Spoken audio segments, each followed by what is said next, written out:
One of the most important things that you're going to want to know about playing the ukulele is how to tune your ukulele properly. If your ukulele is not in tune, chances are it's not going to sound that great, or it's not going to sound very good to others either. So you're going to want to learn how to use the tuner that comes with the ukulele package at the library.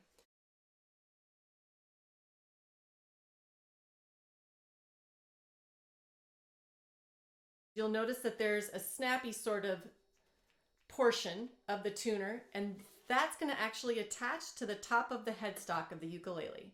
So I'm just going to pinch it open and then place it right on top, and it'll look something like that. You'll notice that the tuner is on a swivel type of arm and it has a digital display. So you're going to want to adjust that swivel so it's facing you so that you can read it. There's going to be an on and off button. I'll go ahead and turn mine on. So what we're going to do is we're going to go through each string on the ukulele, and there's 4 strings on the ukulele.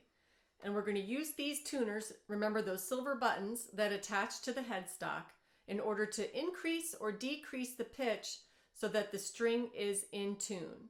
On your tuner, you'll see that it's going to look like there's a dial, and it's going to swivel back and forth from left to right. And the idea is that when the little dial gets straight up at 12 o'clock position or noon position, it'll be in a green light, and that will indicate that your string is in tune. If the light falls short or over, that green light is going to let you know that your string is going to either be flat, that's if it falls under the 12 o'clock position, or if the display falls over past the 12 o'clock position, that will indicate that the string is sharp. So you'll use your tuner and you'll counterclockwise or clockwise turn, depending upon which side you're on, to adjust the tension of the string, which will affect the pitch of the string, and then again allow you to put the string in tune where it needs to be. Let's go ahead and give it a try. I'm going to start with the string that's closest to me, and that string is the G string. As I look at my display, because it is turned on now, I see that the actual green 12 o'clock position is coming right up, which lets me know it's in tune. So I'm going to go ahead and let you see what that looks like. Okay, great. So we've got the G string in tune. What we're going to do is move to the next string. The next string is called the C string. And from there, I can see that the C string is also in tune. So I'll show you what that looks like.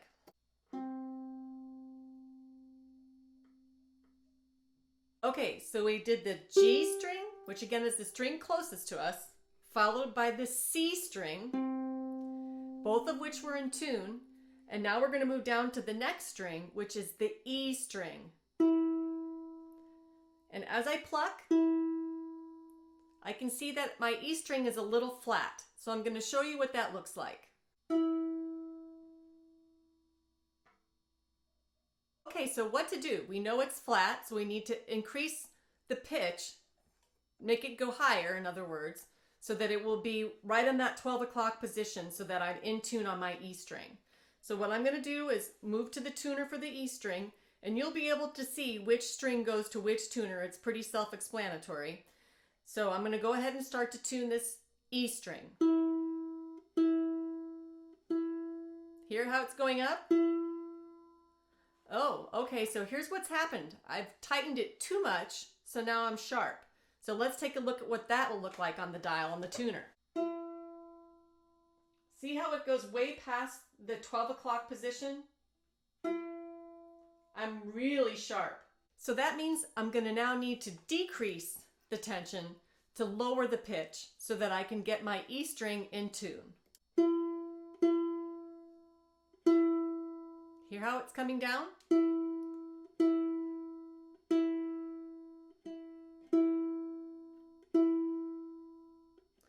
Okay, now I'm in tune. So now we've got our G string tuned. Again, the string that's closest to us, followed by the C string, followed by the E string. And last but not least, the string that's furthest away from us is the A string. So I'm going to go ahead and tune that one now.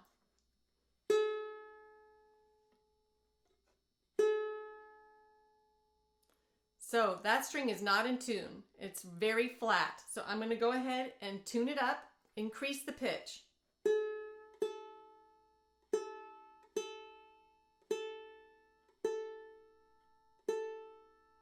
Okay, that looks better. Okay, so now all four strings are in tune. That means I'm ready to go ahead and start playing. Keep in mind, as you play, you may want to periodically check back on your tuner to make sure that you're still in tune. Sometimes strings can stretch, and you're going to have to keep an eye on whether or not the strings are staying consistently in tune or not. Be sure to get acquainted with how to use your tuner. Make sure that your strings are in tune, because you're going to enjoy playing the instrument so much more when that's the case.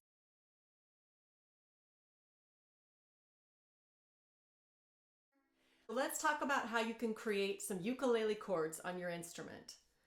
The first chord I'd like to teach you is a C chord, and it's one of the most simplest or basic of chords to learn.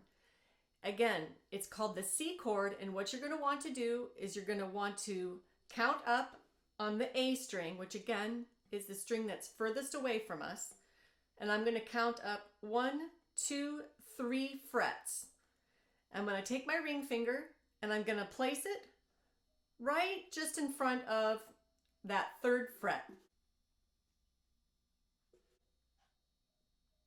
Once you're in position with your finger, you can go ahead and either use your thumb or your index finger and give a strum across all the strings. C chord. The next chord I'd like to cover is called the F chord. It's another step above the C chord in the sense that we're going to use 2 fingers instead of just 1. So here's what you're going to want to do. You're going to want to go to the E string.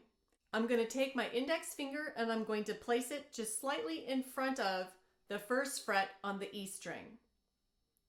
Next, I'm going to take my middle finger and I'm going to bring it all the way up to the G string. Again, remember the G string is the closest string to us. And I'm going to place my middle finger right just in front of that 2nd fret on the G string. Here's what it's going to look like.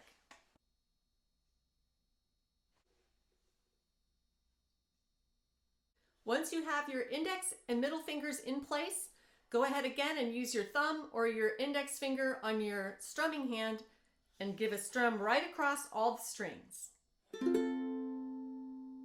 That's our F chord.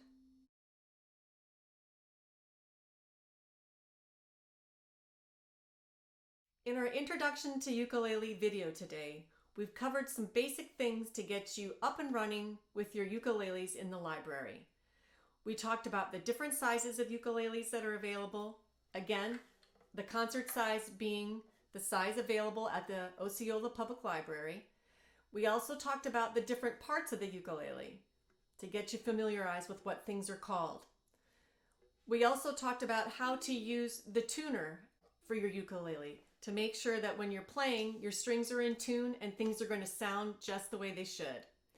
Just as a side note, if you play with other people, you're going to especially want to make sure you're all in tune, because in groups, it tends to stand out even all the more so when somebody is not in tune. So checking tuning frequently while you play either individually or as a group, really important things to do.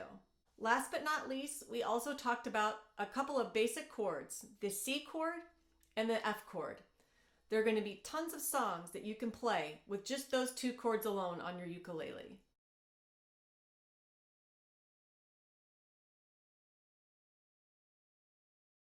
Playing the ukulele is a source of great enjoyment for me personally, and I hope that it will be for you too.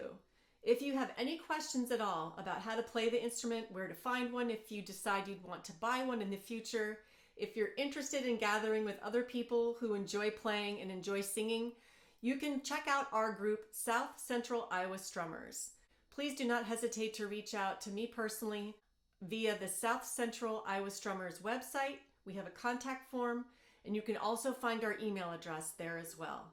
We'd be happy to answer any questions that you have so that you can enjoy your ukulele journey. Thank you for your time, and we hope to strum with you soon.